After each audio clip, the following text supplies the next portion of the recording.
Hello friends, അപ്പോൾ എല്ലാവർക്കും പുതിയൊരു വീഡിയോയിലേക്ക് സ്വാഗതം. അപ്പം ഇന്നത്തെ വീഡിയോയിൽ നമ്മൾ നോക്കാൻ പോകുന്നത് നമ്മുടെ പബ്ജി എങ്ങനെ അപ്ഡേറ്റ് ചെയ്യാന്നതിനെ കുറിച്ചാണ്. അപ്പോൾ പബ്ജി അപ്ഡേറ്റ് ചെയ്യാനായിട്ട് ആദ്യം നമ്മൾ ക്രോം എടുക്കുക. എന്നിട്ട് ജസ്റ്റ് അപ്ഡേറ്റ് ചെയ്യാനുള്ള ലിങ്ക് ഒന്ന് പേസ്റ്റ് ചെയ്യുക. ഈ ലിങ്ക് ഞാൻ താഴെ ഡിസ്ക്രിപ്ഷനിൽ കൊടുത്തേക്കാം. അപ്പോൾ ആ ലിങ്ക് എടുക്കാൻ നേരത്തെ നമുക്ക് ഇങ്ങനെ ഒരു ഇൻ്റർഫേസാണ് വരുന്നത്. അപ്പം ഇതിൽ നിന്ന് നമ്മൾ ജസ്റ്റ് താഴോട്ട് സ്ക്രോൾ ചെയ്ത് താഴെ ഡൗൺലോഡ് APK എന്ന് പറഞ്ഞൊരു ഓപ്ഷൻ ഉണ്ട്, നമ്മൾ അത് ക്ലിക്ക് ചെയ്യുക. അപ്പോഴത്തേക്കും നമ്മുടെ പബ്ജിയുടെ ആപ്ലിക്കേഷൻ ഡൗൺലോഡ് ആവുന്നതായിരിക്കും. 57 MB ആണ് അതിൻ്റെ സൈസ്. അത് ഡൗൺലോഡ് ആയ ശേഷം നമ്മൾ ജസ്റ്റ് ഓപ്പൺ കൊടുക്കുക. ഓപ്പൺ കൊടുത്ത് ഇൻസ്റ്റാൾ ചെയ്യുക. ഇൻസ്റ്റാൾ ചെയ്യാൻ ഒരു 5 മിനിറ്റ് സമയം എടുക്കും.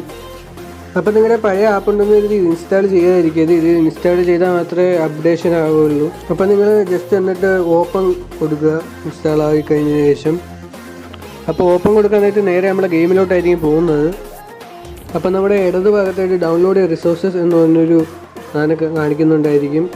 നിങ്ങൾക്ക് ജസ്റ്റ് നോട്ടിഫിക്കേഷൻ നോക്കിയാൽ ഡൗൺലോഡ് OBP സർവീസസ് റണ്ണിങ് എന്ന് കാണിക്കുന്നത് കാണാം. നിങ്ങളുടെ ഡൗൺലോഡിങ് ആവുന്നുണ്ടെന്നാണ് കാണിക്കുന്നത്. അപ്പം നിങ്ങൾ ഈ ഡൗൺലോഡ് ചെയ്യുമ്പം വൈഫൈ എവിടെ നിന്നെങ്കിലും വൈഫൈ എങ്ങാനും ഒപ്പിക്കുന്നതായിരിക്കും നല്ലത്. കാരണം ഏകദേശം 2.5 GB ഇതിൻ്റെ ഡൗൺലോഡിങ് വരുന്നുണ്ട്. അപ്പം നിങ്ങൾ ഒന്നുകിൽ ആരെങ്കിലും സെൻഡ് ചെയ്ത് മേടിക്കുക, അല്ലെങ്കിൽ നെറ്റ് ഉള്ളതാണെങ്കിൽ കുഴപ്പമില്ല. ഏകദേശം 10-15 മിനിറ്റ് എടുക്കും ഇതൊന്ന് ഡൗൺലോഡായി തീരാനായിട്ട്. അപ്പോൾ ഇങ്ങനൊരു ഓപ്ഷൻ കാണിച്ചാൽ നമുക്കത് ഡൗൺലോഡ് ആയെന്ന് മനസ്സിലാക്കാം. അപ്പോൾ അത് അലോ കൊടുക്കുക. അപ്പോൾ നമ്മുടെ പബ്ജി ഇവിടെ അപ്ഡേറ്റ് ആയി കഴിഞ്ഞു. അപ്പോൾ ഇതാണ് നമ്മുടെ പുതിയൊരു ഇൻ്റർഫേസ് എന്ന് പറയുന്നത്.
അപ്പോൾ എല്ലാം കഴിയുമ്പോൾ അപ്ഡേറ്റ് ഫിനിഷ്ഡ് എന്ന് പറഞ്ഞു വരും. നമ്മൾ ജസ്റ്റ് ഒന്ന് ഗെയിം ഒന്ന് റീസ്റ്റാർട്ട് ചെയ്താൽ മതിയാവും. അപ്പോൾ ഇതാണ് നമ്മുടെ പുതിയ അപ്ഡേറ്റിലെ ലോബി എന്ന് പറയുന്നത്. അപ്പോൾ ഇന്നത്തെ വീഡിയോ ഇവിടെ പൂർണ്ണമായിട്ട്